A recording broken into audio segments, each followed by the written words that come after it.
Tonight, a lot of people are still recovering. We don't have power in a lot of areas, and they're working on that restoration. But the biggest issue this evening still is that river flooding and that lake flooding in those low-lying neighborhoods. So many people still in need here. Yeah, specifically the Withlacoochee River, and that is where 10 Tampa Bay's Aaron Parsegian joins us live. Aaron, tell us what you're seeing right about now. Well, you said it, Frank and Courtney, that water still continuing to rise tonight. For some perspective here, just yesterday that water was basically approaching that white trailer you see there. Now it's well inside that trailer, several feet around it, including the home that's behind it. This area is seeing near record flooding because of this river flooding right now. It's something folks around here have never seen before. When it got up so far, it was just like all of a sudden it was there. In the wake of Milton, Riverdale is now one with the river. The waves that we made just from walking out wants to move everything around. Marshall Briscoe and family are doing their best to keep his belongings from going downstream. I don't want to intrude on other people, by my stuff going somewhere that it doesn't need to be, Inside their home, the damage is evident. They lost their house to a fire about 17 years ago, so now they're doing this.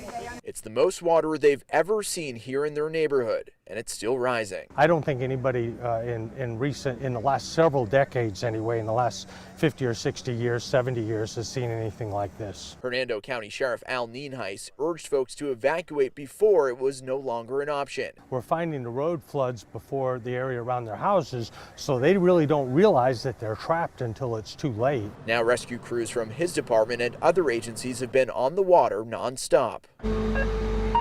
So we're inside a Fat Truck, one of the many tools FHP uses when they respond to some of the calls for assistance in many of these areas inundated by water. You can see this home where that F-150 truck is just almost completely underwater. What they're doing is out here seeing if people need help, if they need rescuing, or if they're staying put, they can deliver them meals and water that they can use in their time of need.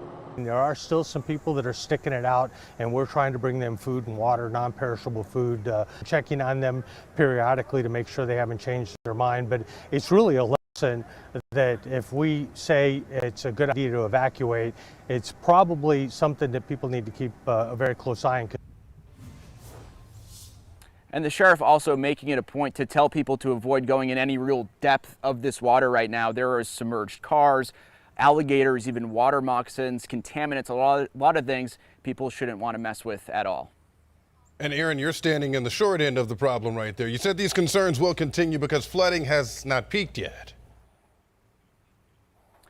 Yeah, that's right. This water will continue rising probably over the next couple of days, and then even after that, it's going to take even more days for it to drain out of here. So still a long night ahead for some of the folks who haven't wanted to leave and some of the first responders who are going to be out there assisting them throughout this time. We're live in Hernando County. Aaron Parsegian, 10 Tampa Bay.